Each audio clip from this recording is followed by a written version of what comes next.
Hello बच्चों, आपका स्वागत है। आज की क्लास में हम एक चर का द्विघात समीकरण पढ़ने वाले हैं।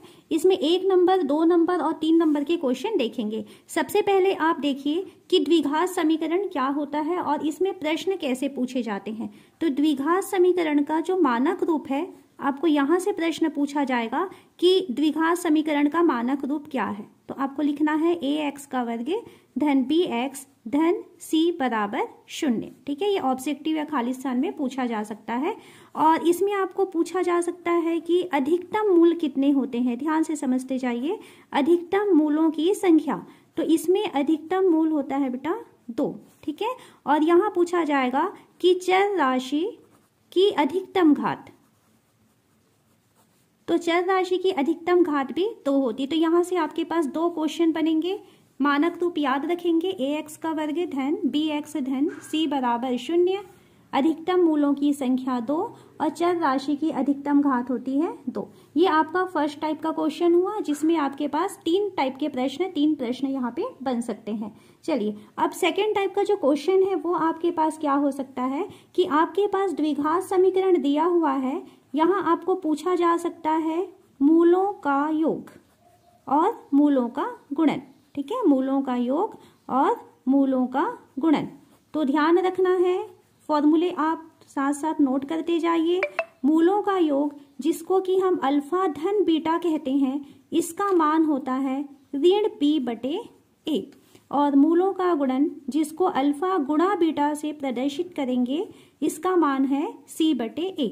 मानक समीकरण से तुलना किया जाएगा, a b c की वैल्यू निकालेंगे और मूलों का योग और मूलों का गुणन में ये ऋण b बटे a और c बटे a में मान रखेंगे। चलिए, इसके उदाहरण देखते हैं कि क्या क्या प्रश्न है जो 1 नंबर के लायक है। पहला क्वेश्चन लेते हैं, x वर्ग ऋण 5x ऋण 24 बराबर 0। इसमें मूलों का योग और मूलों का गुणन ज्ञात करना है। तो आपको अगर ये 3 नंबर के लायक क्वेश्चन है, ऑब्जेक्टिव में भी दिया जा सकता है। कैसे सॉल्व करना है देखिए। अगर यही प्रश्न 3 नंबर के लायक है, अगर उस नंबर में आया 3 में, तो आपको लिखना है ax का वर्ग धन bx धन c बराबर 0 से तुलना करने पर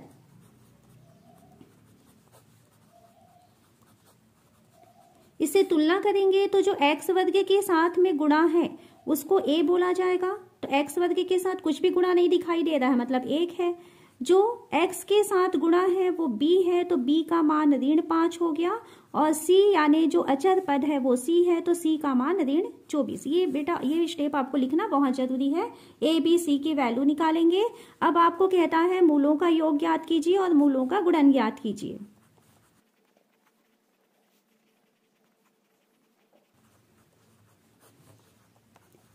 तो मूलों का योग अल्फा धन बीटा का मान अभी हम सूत्र देखे थे, ऋण b बटे a। मान रख दीजिए, ऋण b का मान फिर से ऋण आया है तो कोष्टक लगाएंगे, बटे a का मान है 1। ऋण और ऋण का गुणा होगा तो धन हो जाएगा, तो 5 बटे 1 यानी 5। ये आपका पहला आंसर हो गया। मूलों का गुणन अल्फा गुणा बीटा का सूत्र हम पढ़े c बटे a। c का मान देखिए कितना है, ऋण 24। a का मान कितना दिखाई दे रहा है, 1। तो मूलों का गुणन हो गया ऋण 24। देखिए आपका आंसर तैयार हो गया। प्रश्न दिया था, ऑब्जेक्टिव में अगर पूछा जाएगा तो मूलों का योग क्या है, मूलों का गुणन क्या है, ये 1-1 नंबर के लायक प्रश्न बनेगा। और इसी को अगर 2 या 3 नंबर के लायक देगा तो इसके मूलों का योग और मूलों का गुणन ज्ञात कीजिए। तो आपको ये पूरे स्टेप्स बना करके देने हैं। चलिए और इसके क्वेश्चन देखते हैं।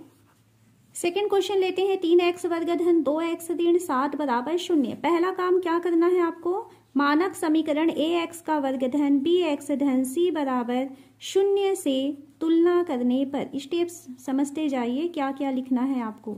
सबसे पहले ये लिख लेते हैं, a का मान जो x वर्ग के साथ है, b का मान जो x के साथ है और c का मान जो अचर पद है ऋण 7। चिन्हों का ध्यान रखना है, धन का निशान में आया है तो नहीं लिखोगे, लेकिन ऋण का निशान है तो बिल्कुल आप यहाँ पर सावधानी रखोगे।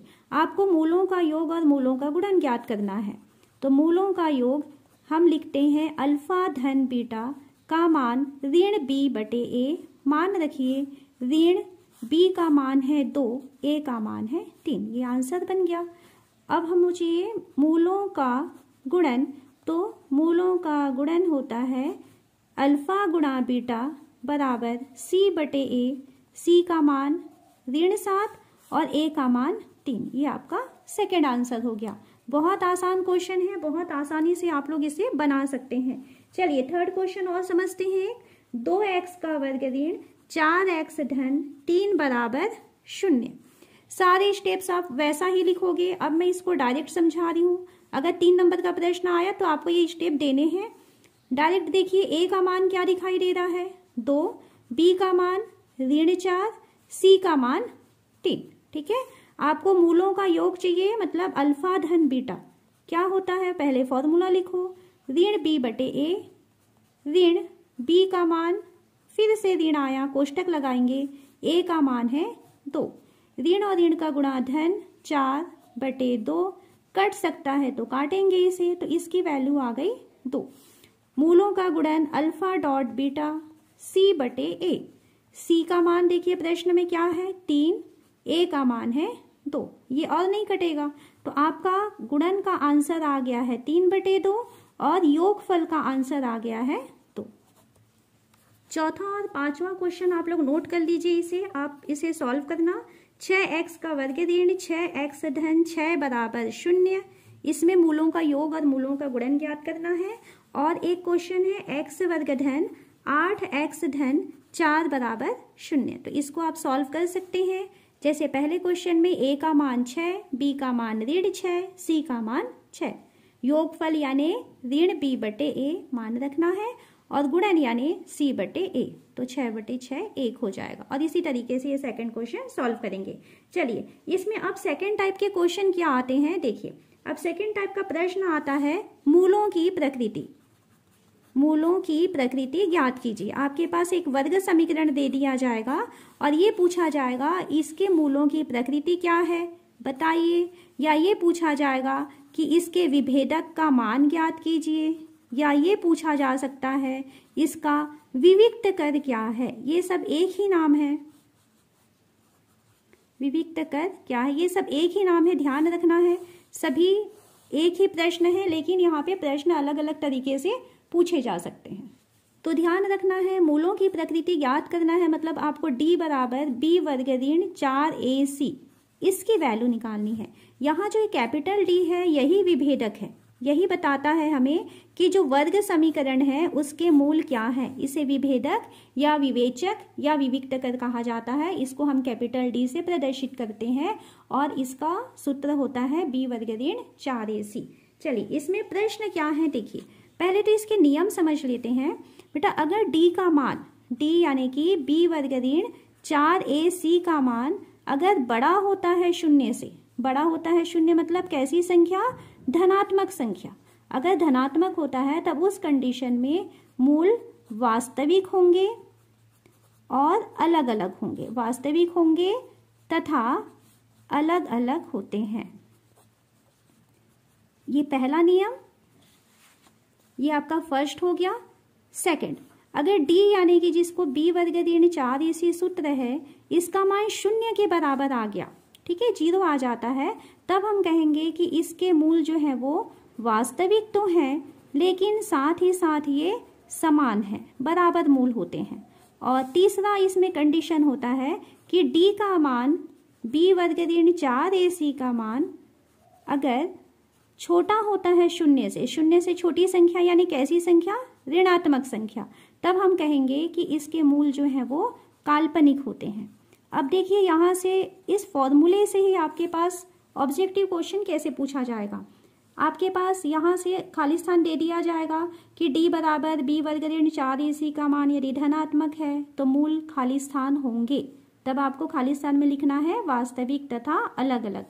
अगर 0 है तो मूल खाली स्थान होंगे, अगर ऋणात्मक है तो मूल खाली स्थान होंगे। तो आपको ये याद रखना है कि ये वाला चिन्ह दिया जाए छोटा, बड़ा या बराबर, या धनात्मक, ऋणात्मक या 0, उस कंडीशन में मूलों की प्रकृति को आपको याद रखना है। ठीक, चलिए अब इसके प्रश्न क्या होंगे जो 2 नंबर के लायक हैं ऑब्जेक्टिव में। ये तो हो गए इसके फॉर्मूले।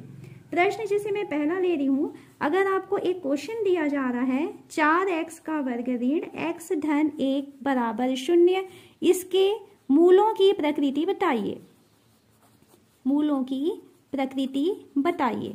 ठीक है, ऐसा प्रश्न पूछ लिया या फिर पूछेगा कि इसके विभेदक ज्ञात कीजिए। क्या करना है? सबसे पहला काम सभी प्रश्न में जो आपको जरूरी है, मानक समीकरण, मानक समीकरण ax का वर्ग धन bx धन c बराबर 0 से तुलना करने पर, ये पहला तो लिखना बहुत जरूरी है, आदत में डाल दीजिए। तुलना करने पर a का मान जो x वर्ग के साथ में है 4, b का मान जो x के साथ है, यहाँ कुछ भी नहीं दिखाई दे रहा है मतलब 1 गुणा है और सामने ऋण का निशान है तो ऋण 1 हो जाएगा। c का मान जो अचर संख्या है 1, a b c की वैल्यू निकाल लीजिए। अब हमें मूलों की प्रकृति बोल रहा है, मूलों की प्रकृति के लिए हम निकालेंगे विभेदक। तो विभेदक जिसको कि d से प्रदर्शित करेंगे, b वर्ग ऋण 4ac, मान रखिए b वर्ग यानी ऋण 1 का वर्ग, ऋण का निशान है कोष्टक जरूर लगाएंगे, ऋण 4, a का मान 4, c का मान 1, हल करेंगे ऋण 1 की घात 2 धन 1 हो जाएगा, ऋण की घात सम संख्या धन चिन्ह है और 1 का गुणा 1 से 1, ऋण 4 चौक 16 एकम 16, कितना आया? ऋण 15। ये एक ऋणात्मक संख्या आ रही है, तो क्योंकि ये ऋणात्मक संख्या आ रही है ऐसा लिख सकते हैं, या छोटा है 0 से लिख सकते हैं। क्योंकि ऐसा आ रहा है इसलिए हम क्या कहेंगे कि इसके मूल काल्पनिक हैं। चलिए इसमें सेकंड क्वेश्चन देखते हैं जो बहुत इंपॉर्टेंट है। क्वेश्चन दिया है x वर्ग ऋण 4x धन 4 बराबर 0 के मूलों की प्रकृति ज्ञात कीजिए या विभेदक ज्ञात कीजिए, या फिर इसमें कह सकता है कि इसके मूल वास्तविक हैं, काल्पनिक हैं, क्या है, किस तरीके के हैं, आपको कैसे भी प्रश्न घुमाकर पूछा जा सकता है। तो जहां भी मूलों के बारे में पूछा जा रहा है बेटा, तो पहला काम हमें करना है, अगर ये ज्यादा नंबर का क्वेश्चन आया तो पहला काम क्या करना है, समझ चुके होंगे आप लोग। पहला काम करना है मानक समीकरण ax का वर्ग धन bx धन c बराबर 0 से तुलना करना है। ठीक है, ये सबसे पहले आपको लिखना है। इससे तुलना करने पर a का मान, यहाँ देखिए प्रश्न में तुलना करके बताइए, a का मान 1, b का मान ऋण 4 और c का मान 4।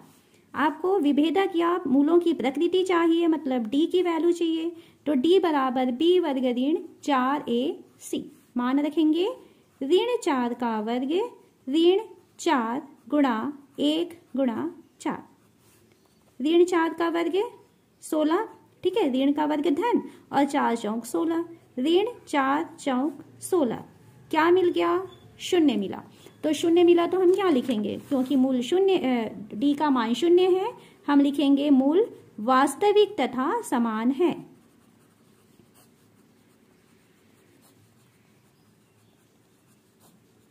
तो आप समझ सकते हैं बहुत आसान क्वेश्चन है। सिर्फ आपको मूलों की प्रकृति यदि पूछा जा रहा है तो आपको ये फॉर्मूला याद रखना है, d बराबर b वर्ग ऋण 4ac, इस सूत्र को याद कर लीजिए। अगर ये 0 से छोटा हुआ तो हम बोलेंगे काल्पनिक है, अगर ये 0 से बड़ा हुआ तो हम बोलेंगे कि वास्तविक है, अगर 0 से बड़ा है तो वास्तविक है, लेकिन कैसा? अलग अलग। ठीक है, वास्तविक तो है लेकिन अलग अलग है। अगर ये 0 के बराबर हो गया तब हम क्या बोलेंगे कि ये वास्तविक तो है लेकिन साथ ही साथ कैसा होना है, इसको समान होना है। बस बेटा ये चीज आपको याद रखना है, तो आप इसको नोट करके रखिए बिल्कुल। डी का मान लिखिए और ये तीनों कंडीशंस लिखिए। ऑब्जेक्टिव खाली स्थान या फिर सही गलत में यहाँ से प्रश्न आ सकता है। चलिए इसके कुछ इंपॉर्टेंट क्वेश्चन आपको बता दे रही हूँ जो आप लोग प्रैक्टिस करेंगे। प्रश्न नोट कर लीजिए। तीसरा क्वेश्चन है x की घात 2 ऋण 2x धन 1 बराबर 0, इसमें मूलों की प्रकृति ज्ञात करना है आपको। सेकेंड, इसमें चौथा क्वेश्चन आप नोट कर लीजिए, x की घात 2 ऋण 3x धन 2 बराबर 0। और एक क्वेश्चन नोट कर लीजिए, 4x की घात 2 ऋण 4x धन 1 बराबर 0। तो ये इंपॉर्टेंट क्वेश्चन है, इतने क्वेश्चन की आप लोग अच्छे से प्रैक्टिस कर लेंगे। इसके बाद यहाँ पर मूलों की प्रकृति से एक प्रश्न और आता है, वो क्या है, k के किस मान के लिए मूल वास्तविक तथा समान होंगे। तथा समान होंगे। ठीक है, ऐसे प्रश्न आते हैं। वास्तविक तथा समान होंगे पूछेगा तो बराबर शून्य करना, और सिर्फ वास्तविक अगर पूछेगा तो आप क्या करोगे, बड़ा है या बराबर है शून्य करना। चलिए इसमें पहला क्वेश्चन मैं ले रही हूं, 9x की घात 2 धन 3kx धन 4 बराबर शून्य। पूछा जा रहा है इस k की जगह ऐसा क्या होना चाहिए कि मूल वास्तविक तथा समान हो जाएंगे। वही क्या लिखना है, स्टार्टिंग में आपको लिखना है मानक समीकरण ax की घात 2 धन bx धन c बराबर शून्य से तुलना करना है। सबसे पहले ये लिखने की आदत डालेंगे। इससे तुलना करने पर a का मान दिखाई दे रहा है 9, b का मान x को छोड़ने के बाद बाकी जो बचा हुआ है वो है, तो कितना है यहाँ पर 3k, और c का मान 4। हमें पूछा है मूल वास्तविक तथा समान, तो हम यहाँ लिखेंगे मूल वास्तविक तथा समान होंगे यदि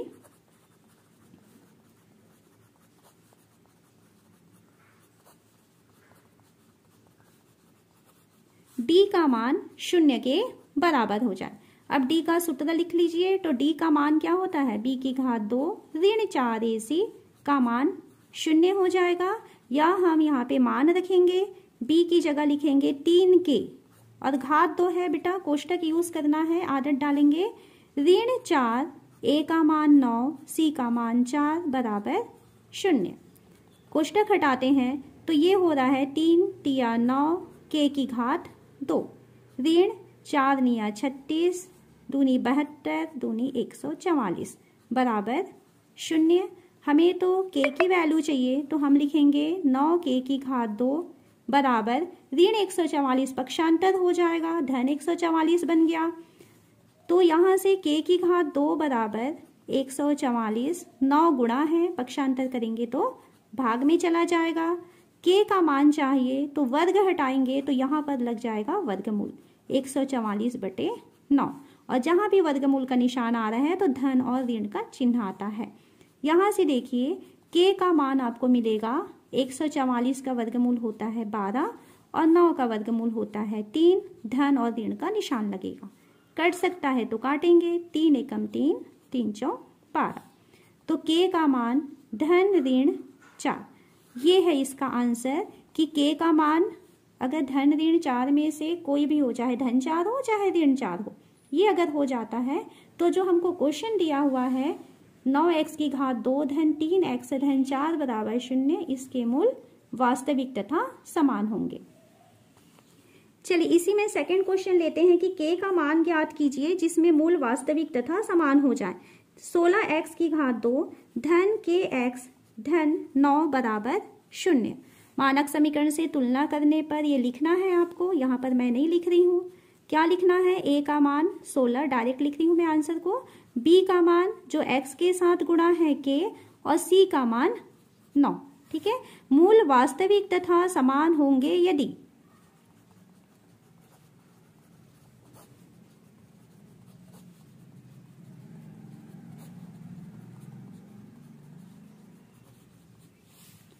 d बराबर शून्य हो, और d की वैल्यू रखिए b वर्ग ऋण 4ac बराबर शून्य होना चाहिए।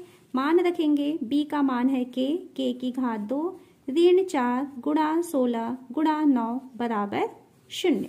k की घात 2 ऋण 576 बराबर शून्य, पक्षांतर करते हैं तो k की घात 2 बराबर ऋण 576 उधर गया तो धन 576 हो जाएगा, तो k बराबर 576 का वर्गमूल, और यहाँ पर हम धन और ऋण का निशान लगाएंगे, और ये होता है 24 का वर्गमूल। तो k का मान अगर धन या ऋण 24 होगा तब हमारे मूल वास्तविक तथा समान होंगे। लास्ट में आंसर को पूरा लिखोगे आप कि अतः k बराबर धन ऋण 24 होने पर मूल वास्तविक तथा समान होंगे। अगर ये 3 या 4 नंबर का प्रश्न आता है तो, या तो फिर ये ऑब्जेक्टिव में पूछा जा सकता है, खाली स्थान में पूछ सकते हैं, या फिर सही गलत में पूछेंगे। तो इस तरीके से इसके क्वेश्चन सॉल्व करना है, बार बार इसको प्रैक्टिस कीजिए। वर्ग समीकरण, तो अब हम पढ़ेंगे नेक्स्ट वर्ग समीकरण क्या होता है। अगर हमें मूल ज्ञात है तो अगर बेटा किसी वर्ग समीकरण के मूल जो है वो अल्फा और बीटा दिए गए हैं तो अगर मूल अल्फा और बीटा है और आपको कहता है कि बताइए कि इसका वर्ग समीकरण क्या था, तो वर्ग समीकरण के लिए सूत्र याद रख लीजिए, x की घात 2 ऋण कोष्टक में अल्फा धन बीटा कोष्टक बंद x धन अल्फा गुणा बीटा बराबर 0। या इसको ऐसा भी लिख सकते हो, x वर्ग ऋण कोष्टक में लिखेंगे मूलों का योग कोष्टक बंद x धन दूसरे कोष्टक में लिखेंगे मूलों का गुणन बराबर 0। ठीक है, बराबर 0, ये होता है वर्ग समीकरण। अब देखिए इसमें आपके पास प्रश्न क्या आएगा, प्रश्न आएगा कि वर्ग समीकरण ज्ञात कीजिए जिनके मूल 4 तथा ऋण 4 हैं। तो यहाँ आपको वर्ग समीकरण ज्ञात करना है, तो सबसे पहले आप लिखेंगे वर्ग समीकरण, पहले फॉर्मूला लिख लीजिए। वर्ग समीकरण का क्या सूत्र पढ़े अभी हम लोग कि x की घात 2 ऋण कोष्टक में लिखेंगे अल्फा धन बीटा x धन अल्फा गुणा बीटा बराबर 0। इसको भी आप कोष्टक में बंद रखेंगे क्योंकि ऋण का चिन्ह आ सकता है। x की घात 2 ऋण पहला मूल को अल्फा माना जाता है और दूसरे मूल को बीटा माना जाता है। तो अल्फा धन बीटा कहाँ है, तो 4 धन बीटा की वैल्यू ऋण 4 है, तो फिर से ऋण लगा देंगे, है ना, कोष्टक यूज करना है। कोष्टक के बाहर x धन अल्फा की वैल्यू है 4 और बीटा की वैल्यू है ऋण 4, जहां भी ऋण का चिन्ह आया कोष्टक लगाएंगे बराबर 0। चलिए कोष्टक हटाते हैं, x की घात 2 ऋण 4 धन ऋण का गुणा ऋण 4 कोष्टक के अंदर है ये, x धन 4 चौक 16 धन और ऋण का गुणा ऋण, तो यहाँ पर आप इसको ऋण बना लेंगे बराबर 0। 4 और 4 कट गया धन और ऋण के निशान के कारण, तो x की घात 2 ये तो 0 हो चुका, यानी ये पूरा 0 हो गया है, ऋण 16 बराबर 0। तो ये आपका पहला क्वेश्चन हो गया। चलिए इसमें सेकंड क्वेश्चन देखते हैं, वर्ग समीकरण ज्ञात कीजिए। ध्यान से समझते जाइए बेटा, सारे प्रश्न बहुत इंपॉर्टेंट क्वेश्चन समझाया जा रहा है। तो आपको कहता है कि आप वर्ग समीकरण बनाइए जिसके मूल जो हैं 3 और 8 है। ठीक है, तो यहाँ पर 3 क्या है, अल्फा है, तो अल्फा का मान 3 और बीटा का मान 8। आपको वर्ग समीकरण बनाना है तो आप पहले एक बार वर्ग समीकरण का सूत्र लिख लीजिए। तो वर्ग समीकरण का सूत्र होता है x की घात 2 ऋण कोष्टक में अल्फा धन बीटा कोष्टक बंद x धन अल्फा गुणा बीटा बराबर 0। मान रखेंगे x की घात 2 ऋण अल्फा का मान 3 गुणा, सॉरी यहाँ पे धन का निशान है, धन बीटा का मान 8 कोष्टक बंद x धन अल्फा गुणा बीटा यानी 3 गुणा 8 बराबर 0। x की घात 2 ऋण 8 और 3 11 x धन 8 तिया 24 बराबर 0। तो ये इसका आंसर हो गया जो हमको वर्ग समीकरण पूछा गया था। तो आज का वीडियो आपको कैसा लगा बिल्कुल कमेंट करके बताइए और सभी बच्चे बहुत अच्छे से अपने परीक्षा की तैयारी कीजिए। Okay, bye bye.